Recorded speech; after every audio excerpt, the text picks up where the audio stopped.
Good morning everyone, my name is Alef Venerico. So I will tell you about chapter 1 of my book. Chapter 1 is Wonders of Sumatra. In the first chapter of my ebook, I introduce the wonders of Sumatra, one of Indonesia's largest and most diverse islands. This chapter contains 10 remarkable destinations that represent Sumatra's natural beauty, rich culture, and wildlife conservation.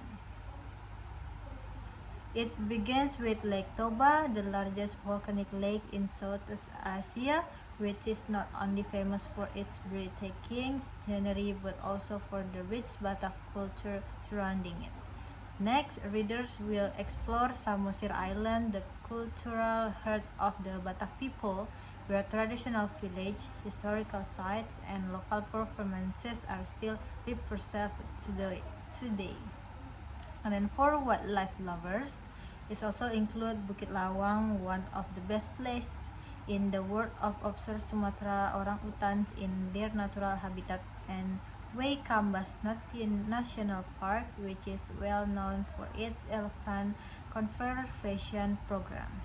Readers will also discover beautiful landscapes such as Haro Valley, often called Indonesian Hidden Canyon, and Kerinci Seblat National Park, home to the endangered Sumatra tiger. For beach lover, destinations like Buliteng Island, Mentawai Island, and Weh Island offer crystal clear water, world-class surfing, snorkeling, and unforgettable island experiences. To make this chapter practical, every destination includes tourist attraction, recommended activities, and the best time to visit, local foods, travel tips, and interesting fun facts. Overall, this chapter aims to show that Sumatra is not only beautiful but also rich in biodiversity, local tradition, and unforgettable travel experiences. So, thank you.